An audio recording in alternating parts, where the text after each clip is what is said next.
Yeah, hi, good morning. It's Frank Lester with the Department of State Treasurer along with Treasurer Folwell. First of all, I want to apologize for the audio quality here. We're actually on my cell phone as we're having some technical issues getting into the conference call service, so I apologize if the audio isn't that good. Welcome to the December Ask Me Anything media availability with Treasurer Dale Folwell. Thank you all for coming. A lot going on here at the Treasury Department. And so without further ado, I'll let Treasurer Folwell begin his opening remarks. Treasurer? Thank you all for joining us today. And we've had a lot of activity in the Treasurer's office over the last month since our last call. We know we have a lot of participants on the call today who would like to ask questions. So Frank, you can get us started. Okay, I'm going to go ahead. I know many of you have RSVP'd, so I'm going to go ahead and just call out some names at the end of the process. In order. In order. We'll go ahead. The first one on my list is Will Doran with the N&O. Will? Hi, yeah, thanks, Frank. Thanks for Treasurer Folwell. Appreciate it. Yeah. I think the big thing that we got is, the state health plan and, potential changes coming up at the legislature. I was hoping you could just kind of, give a quick update on, where that draft bill stands, what you've been hearing from some legislators, and, kind of what some of your concerns are with that. Well, our reference-based pricing plan that we're launching starting in calendar year 2020 is the result of not being able to determine what the state health plan is supposed to be paying for on behalf of state employees and retirees. Has been reported, some folks had talked about filing a piece of draft legislation. We have not seen any bill file up to this point. We continue to believe that by closing the gap between the purchaser of health care and the customer, who is the state retiree or active employee, by closing that gap, which occurs in every other aspect of their life, that we're going to be able to give consumers the information they need to actually consume health care in this state. We are doing this because of the necessity to live within our budget. The healthcare spend and the prescription drug spend are going up at a faster pace than the increase into the state health plan by the General Assembly. Secondly, as we have launched this, the amount of information that we're getting back from state employees who now feel empowered, now have the knowledge that this is their state health plan, now know that this is a self-funded plan, and our need to get a handle on what things cost is very important to them. The amount of information we're getting back across the state as these individuals start asking questions about what am I paying for and what am I getting, and so all of that is still in the queue, and we're doing what is necessary in this point in our state's history because others haven't. You got a follow-up, Will? Well, if you need to get some other people, that's fine. I can swing back around later. Appreciate it, though. Okay. All right. Well, go ahead and get started. I'll go ahead. And by the way, if everyone would please put your phones on mute, we're kind of, the technical issues are challenging enough. We can kind of keep the line a little bit clear. Mark Tozak with NC Health News. Mark, you with us today? I am here. I just would be curious to hear. I know the move to reference-based pricing for the state health plan is underway, at least if it doesn't get solved by the General Assembly. But what are you doing, or what do you plan to do, or do you have plans you have to do with the prescription drug costs in the health plan, which I think are pretty significant? Great question, Mark. Of the over $3 billion that we spend out of the state health plan, and for those of you who haven't been following us as closely as some, That amount of spend is in excess of what gets appropriated by the General Assembly to run the entire university system or justice and public safety in North Carolina. So it's a huge amount of money. Of that over $3 billion prescription and healthcare spend, about a third of that is prescription drugs. Embedded in that is also prescription drugs that fall under our hospital plan, as well as those prescription drugs that fall under our pharmacy benefit management plan. We are figuring out what's right, getting it right, and we're going to keep it right on not just healthcare but prescription drugs. We're starting to investigate, with the help of a lot of folks around the state and around the country, what's really happening with our pharmacy spend, what options we have to actually get our pharmacy spend under the umbrella of some other larger contracts, governmental contracts. North Carolina is a governmental buyer of healthcare and prescription drugs. And we're also finding that there are issues, we're trying to get a handle on how much some of these prescription drugs are marked up, especially those that relate to drugs that are consumed within the hospital side of our prescription drug spend. I was going into Belk's last week, and this person stopped me, and who I recognized, but I couldn't really tell you the name. And the person said, "I just want to thank you for helping me cut our prescription drug cost." And I said, "What do you mean?" She said, "Well, I heard from a friend through a friend through a friend that you've advised people that any time they buy a prescription drug on the state health plan or consume health care, that they ask that simple question of what it would be the cash price on this if I did not use my insurance card." And she said she's cut a few dollars off of every one of the generic drugs that she purchases. This is just another example of pushing the power down away from the treasurer's office, away from the state health plan, and pushing that power down to the consumer to ask those questions that, by the way, these consumers ask in every other aspect of their life. As I was going to the council state meeting a while ago, their fuel on Peace Street was $2.14 a gallon. And there was a big long line of getting gas at $2.14 a gallon, because consumers know how to consume.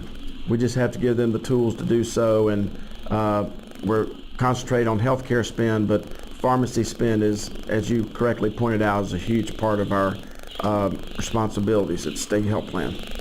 And the inflation associated with pharmacy spend is absolutely frightening. Mark, you got a follow-up?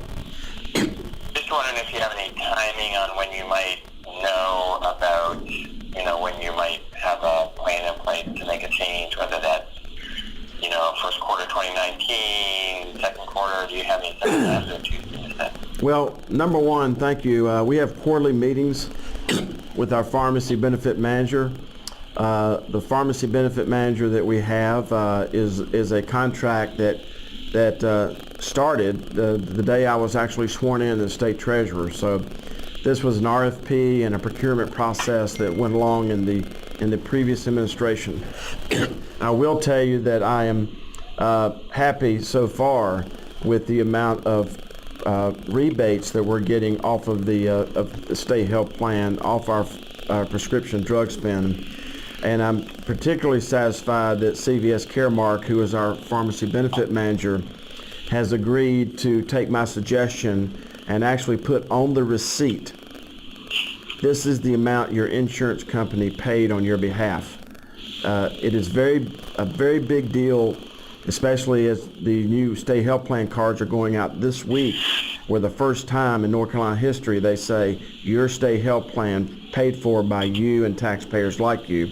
It's very important when the participants of this plan are spending $1 billion on drugs, and when this benefit that they're getting, it's very important that on the receipt they get at CVS Caremark and every drugstore, but especially the one that we give this contract to, that it has that right on the receipt, so that the state employee or retiree can actually see the value of this plan to them, not just the out-of-pocket cost. Mark? Thank you. Yeah, if you can obviously. Thank you, I appreciate it. you would- And Mark, we can give you some mock-up examples of what that new receipt's going to look like if that's of value to you. Okay. So it's not in place yet, it's going to be put in place at some point. Well, I haven't purchased any drugs, and I'm not going to ask anybody in the room if they have lately. So, but we're going to as soon as I, you know how I am, I carry these props around, and as we have somebody looking out for that to see as soon as it appears. It does appear on some of their competitors' receipts, and that's why we're asking them to do it on theirs. Mark, if you think, I'll ask everybody if they have any additional follow-ups when we run through the list, so if you think anything else, you'll have an opportunity. Dan Wade with the Carolina Journal. Yeah, thanks. I was wondering, Sam Watts was down at the House Pensions and Retirement Committee meeting yesterday. They were discussing a new bill, PCS, for Senate Bill 117, and it's going to do a number of things, I guess, with the way the retirement system operates and the benefits are going out. And I'm wondering if you could give me some further information on that from your department view. Do you have any idea in terms of cost savings related to that bill? And I have a follow-up question in it. Thank you for your question, Dan. I was also attending that meeting, and what Sam and the legislative staff, what we're working on with the bill sponsors and the chairs of the pension committee is we have to simplify this plan. And I know that I'm on a cell phone, even though I'm in the office, and this may not come across as clearly as I like. The stock market doesn't care what our needs are. The bond market doesn't care what our needs are, and the real estate market doesn't care what our needs are. The markets are the markets, and they will give us the returns they're going to give us. So our responsibility as keepers of the public purse and our fiduciary responsibility to be loyal and exercise a duty of care to our participants is to make sure money is not leaving the plan that shouldn't. So that can be categorized as Wall Street fees, which you've written on, Dan. That can be categorized as felony forfeiture of pensions of people who were convicted of crimes while in their public service duties. That could be categorized as people who are cashing their deceased mother's or dad's pension checks when they know this person to be deceased. But there's also another way, and that is that there are dozens and dozens of different ways that people can buy into the pension system. The result of that is that every time that is priced to them, it is underpriced because it is using a rate of return that this plan has not achieved on average for 20 years. So, when you haven't achieved something for 20 years and we're in here every week pricing something, that means that it is being underpriced to the participants, and that cost of what that should have really been for that distribution or that opportunity to buy into the North Carolina pension system is being borne by the other 900,000 invisible people of the plan. It also has some technical things in it like felony forfeiture for judges. We did not have a provision in there. We don't have any recent examples. This is a felony forfeiture law. We hope we never apply to anybody at any low level of government of any political party. But unfortunately, it's happening. There's also some fraud provisions in there. There's some provisions related to background checks. As you know, we had a breach of a person who took a lot of bank records out of the building this year. So it has a lot of technical things, and also we're trying to simplify the retirement options. And the reason is that 3 weeks ago we launched online retirement, and online retirement is where people can go online and actually fill out nuts, soup to bolts, their online retirement options. And even though our counselors have never been able to give them advice about which to choose, the maximum, the 100%, the 50%, the 50%, the Social Security leveling, the pop-ups, we've never been able to give them advice. We can explain all those things to them, when we have online retirement and it's only been in place for 3 weeks and over a third of our participants are going to online retirement, it becomes important to simplify this plan so that people can understand what their options are.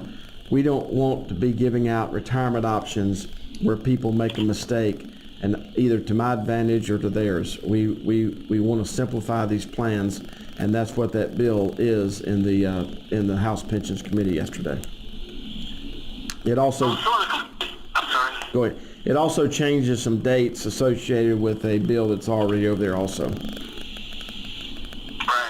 There were some complaints that this would actually deprive some people of vested retirement benefits. Do you share that concern?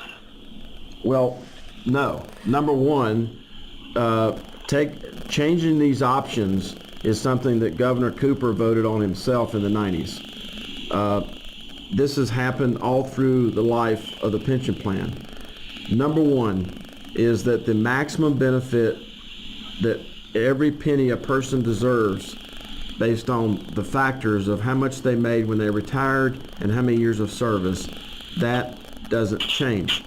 The 100% survivor, where you can even designate a 1-year-old as your annuitant, which means that this pension plan, based on the life expectancies of females in North Carolina right now, could be paying out benefits for the next 87 to 90 years. That still remains. The 50% annuitant, where you decide what you're going to get in retirement and whoever the annuitant is will get exactly half of that, still remains.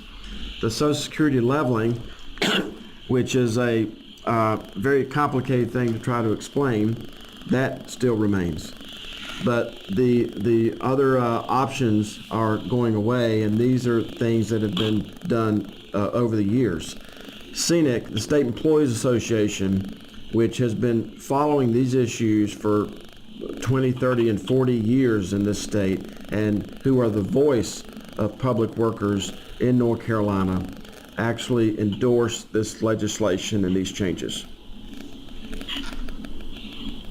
So Artis Watkins yesterday, in saying that she supported the bill, also noted that there was concern that if some of these changes aren't made now, that there could be a move away from defined benefits to defined contribution, I guess. And I don't know, have you heard anything about that? Is there any discussion about moving away from defined benefits to defined contributions at all?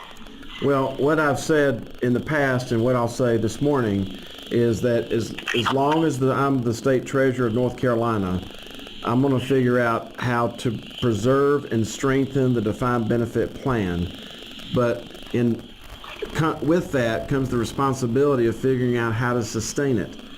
You cannot have a plan that A, has no minimum retirement age, B, has not earned its assumed rate of return on average for the last 20 years and is not going to earn it for the next 20 years, in my opinion, and C, is dealing with life expectancies that people never thought they would see and payouts that this year are going to exceed, on a gross basis, $6 billion out of the state and local and the teasers plan. Now, for the listeners, let me just put that in context. On a gross basis, we're going to pay out more in pension benefits this year that's equal or approaching the long-term debt of North Carolina, just this year, on a gross basis. So I think what SENIC was saying is that the State Employees Association and the Retirement Board and their Board of Directors endorse this because they understand mathematically, not politically, not emotionally, they understand that in order to sustain this plan going forward, these kinds of things that no one's ever thought of are going to be important. Just one of the buy-in options, the actuaries estimate is costing us somewhere between 12 and 25 million bucks a year. Just one of those. And that cost is being spread amongst all the other participants in these plans who don't know that this is happening. Dan, you got anything else, Dan? No, that's it. Okay, we'll move on. And Dan, let me just add before we move on to the next one. I have an example in my satchel, and all of you have seen my satchels. So, how bizarre this was is that back in the day, you could actually come into the treasurer's office and write out your own annuity, longhand.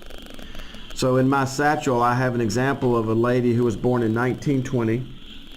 Her husband was born in 1921. Her daughter was born 5 years before I was. And the mother gets the pension till she died. The father got the pension till he died. The daughter is getting the pension until she dies. These are the kinds of things that are going on. And when interest rates are at 10% and you've only got to earn 7%, a lot of this stuff just gets masked. But as I said, relative to what we were talking about with the health plan earlier, we're doing what's necessary at this point in our state's history because others didn't. Great. I appreciate it. All right, Dan, of course, you can also follow up if you like. Let's see, Bobby Burns or Ginger Livingston with the Greenville Daily Reflector. Are you on call with us? Hi. Go ahead. Yeah, hi, it's Ginger. Mr. Secretary, as part of your efforts to reform the state health plan, are you going to endorse expansion of Medicaid or perhaps the Carolina Cares plan that Representative Murphy has put forward? I am not familiar with Representative Murphy's plan. As far as the expansion of Medicaid, that is not part of my statutory or constitutional responsibilities or duties. But I will say that in my 13 years in Raleigh, and 8 of that being in the General Assembly, I've never seen more conversation about the expansion of Medicaid than I am today. Ginger, you want to follow up with something? And I'll look into the second question you asked. Okay. All right, then. I don't know if Bobby's still on the line. He might have a follow-up. Bobby, you there? Hello? Yeah, hi, Bobby. He may have had to go. Okay. No, I think I'm fine right now. Thank you. Okay, thank you. These are some of the tentatives. Gary Robertson with AP, were you able to join us? Does anybody else have a question that you'd like to ask that's on the line? I do. Treasurer, this is Emily Robertson from the North State Journal. Hey, Emily, how are you? Good morning. I'm doing great, thank you. I just wanted to follow up on a press release y'all sent out last week. I know your team is reviewing the recent settlement of the antitrust lawsuits filed by the Department of Justice involving Atrium Health or Caroline's Healthcare. Can you comment on your preliminary communication, what it's been with justice officials regarding your follow-up call for them to look into, what you characterize as recovery of funds from North Carolina hospitals as a result of possible overcharging? Yeah, thank you. In the last part of the U.S. Attorney General's press release about this settlement, and I think the word settlement is a mischaracterization, but it says that anybody who has any issues with this will have 60 days to comment. So what we're doing is we have attorneys inside the state health plan who's spent months and months and months putting things together for this case, and to basically wake up one morning and realize that it had all been settled, and I don't think it's going to result in lower prices or more transparency for the state health plan. And therefore, we need to look at the basics of this case and figure out what these practices by Atrium may have cost the state health plan over the last about 20 years. So let's say we spend $250 million a year with Atrium, which I think is a pretty fair number. If this steerage, and by the way, I just want to slow down by saying steerage is good. That's what's allowed all of you to drive to work today. But as you found out on the way to work, there's bad steerage and there's good steerage. So unfortunately, this all gets complicated. But if if driving people to the places that will give them a lower quality and a higher cost product, if that costs the state health plan 5% of our spend, 5% of the spend with this one entity, that's 10, 12 million, $15 million. So if you multiply that times 20 years, that comes up to be a sizable amount of money. I want to say and relate to you that Wednesday before Thanksgiving, and this is what's happening as we push the power out to these participants. The amount of stimuli that we're getting from people who wear white coats and people who work in the healthcare industry, people all across North Carolina. And I just want to personalize this for a moment. This school teacher was recommended to get an endoscopy, and the person was recommended to go to this certain place to get an endoscopy. And when the person went there, they said, "Well, we need $1,200," and he said, "Well, is that all the cost of this procedure?" And they said, "Well, no, that's just what we need for you to get this procedure done. We don't know what the total costs are going to be." And this particular school teacher took that energy, very negative energy, and instead of being negative about it, they became a watchdog. And over the weekend, they figured out that they could drive 38 miles and get that same procedure done for less than $300. And if I have my facts correct, that is a cash price without using the state health plan. This is where my optimism is. My optimism is that we're unlike some states that don't have a lot of money or don't have a lot of population or don't have a lot of things that are necessary for a system to work. We have enough medical needs in this state. We have enough providers in this state. We have enough population in this state. And the state health plan is spending enough billions of dollars of taxpayer money that we ought to be able to figure this out and be able to drive transparency, quality, and price into the North Carolina health system and actually lead the nation. Great, thank you, Emily. Any other questions? Emily, do you got anything else you'd like to follow up with? I do, and regarding Treasurer, what you were just speaking about with access, I know the North Carolina Healthcare Association has said, obviously, I mean, their push is saying, it's going to decrease access, obviously. Does your department have an idea or forecast, of the percentage of current providers who would choose to remain in the new system? Yeah, well, number one, we hope it's all 61,000. We hope that sign up for the plan.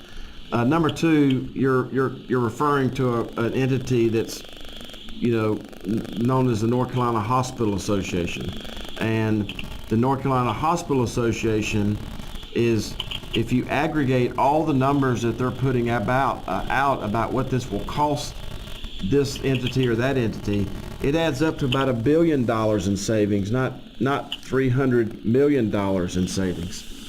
And so, thirdly, and it's a little known fact that part of the Treasurer's responsibility is to be chair of the local government commission. I don't think there are many people in this state who have the constitutional, statutory, or the heartfelt interest in making sure that there's affordable, accessible health care in North Carolina, because all of these entities in rural North Carolina, whether they're the hospital itself or the county or the city, have to come through the local government commission to borrow money. I'm keenly aware of not just the access and affordability of health care, but the access and affordability of good public education, the access and affordability of actual water and sewer, the access and affordability to money, the ability to borrow money. This is a very important responsibility of the state treasurer's office. And at the end of the day, this is about any dollar that's wasted on Wall Street fees, on prescription drug costs, or hospital or medical provider services is a dollar that can never be spent for public education, public safety, public roads, and all the other core functions of state government. Emily, do you have anything else? Yes, sir. No, that's all I have. Thank you so much. Thanks. Follow. Anybody else have any additional follow-up questions for Treasurer Folwell? Yeah, this is Will from the News and Observer. I had a follow-up. I was just wondering about the timing of needing to get all of this finalized for the state health plan. Does that have to be done by this coming October for open enrollment? Does it have to, be finished before, if there is some sort of, debate over what type of health plan the state is going to have? What is the absolute latest date that we need to have that nailed down? Yeah. We have a deadline of the end of the fiscal year. We have sent out not tens of thousands, less than 20,000 letters to all the providers. This was a list that was given to us by Blue Cross Blue Shield. Unfortunately, hundreds, if not thousands, of those letters have come back as undeliverable, and we sent them to the physical address that was given to us, which is another issue that we're looking into. I know it is possible to consume health care in North Carolina without going to a physical place, but it's not customary. June 30th is what we're looking at. The other issue that is important is that we will need to get this ready for open enrollment, and this is not the end of the line as far as trying to take advantage of our largeness. It's just the beginning. If you go back to the Auditor Beth Wood's audit of 7 years ago, there's 4 major findings in that audit. Each one of them is less than 3 sentences. The most damning one is that the state health plan is at risk. The state treasurer, no matter who they are, ever wants to hear a finding that starts with at risk. The state health plan is at risk because even though it spends over $3 billion a year for medical claims, the plan's auditors do not have access to the vendor contracts and cannot verify that the state is receiving the proper contractual discounts. These are laws that have been on the books through the Affordable Care Act, Obamacare. They've been on the books of the state of North Carolina. The issue about transparency and having access to figure out what we're paying and to make sure that not only is there not cross-selling going on, cross-subsidizing, but now we're learning from other state health plans across the United States that the state employees may have been subsidizing other kinds of networks within the same third-party administrator. This is like an onion. The more we peel it, the more we cry. But it doesn't deter us from focusing on the customer and the taxpayers like them.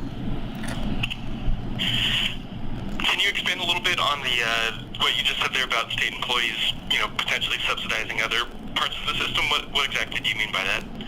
Well, the head of the Hospital Association has said and will say publicly, 4 things. Number 1, that the state health plan is not a governmental purchaser of health care.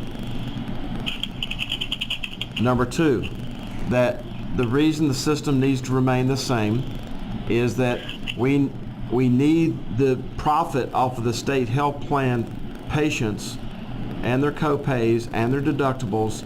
We need it to cross-subsidize other books of business that they're losing money on. Thirdly, which borders on, you can put your own adjective in front of that. I call it immoral. They say if we're successful in doing this, they're just going to order more tests on people.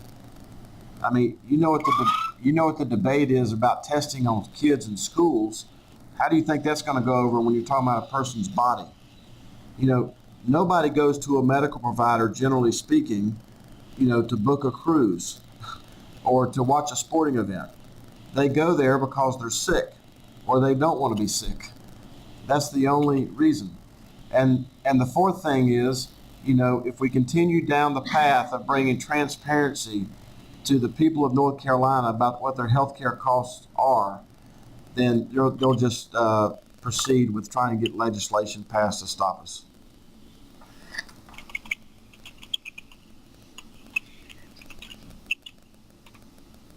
But I'll take another shot at answering your question. If that didn't answer it, Will. No, that was great. Thank you. I appreciate it. Okay. Okay, great.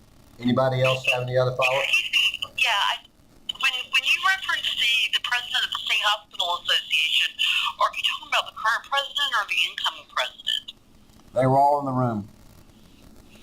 They were all in the room. They were all in the room with the State Employees Association, legislative research staff, the state health plan, the medical society. They were all, and lawyers. They were all in the room.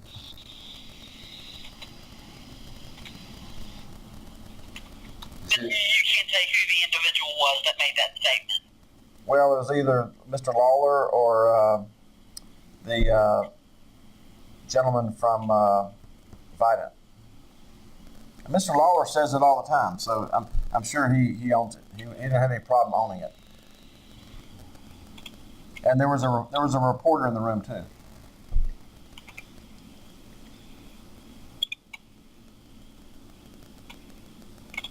Thank you. Thank you. Does anybody have anything else they'd like to ask? Obviously, you all have my number. The Treasurer Folwell is the most accessible public official, so you can always call me if you wish to have any. Not other questions. successful, accessible. I said accessible. Successfully accessible. Public official in the state. With that, so you all could always reach out to me should you need any other follow-up or wish to talk to the Treasurer again. And so I'll leave it at that. Let the Treasurer make some closing comments. I just want to thank all of you who participated in this call. I know there's a lot going on this week with lots of things. I want to close in this holiday season by talking about the public service worker who every day educates our kids and protects us from crime and paves our roads and all the other core functions of state government. There are some instances this year of, as people approach their holiday seasons, both Christmas and a few weeks ago at Thanksgiving, that there's going to be an empty plate and an empty chair and an empty place setting where some of these public officials have not only do what they do with their back, their feet, their hands, their heart, and their mind, but some actually gave their lives in the line of duty this year. And I want to tell the ones that are remaining on this call that every time that we spend a penny or buy a paper clip at the Treasurer's office, in the state health plan, the defined contribution plan, the pension plan, or any of the other responsibilities that we have, we think about the fact that of our loyalty and duty of care to those individuals, those that are still with us, and unfortunately those who have died in the line of duty.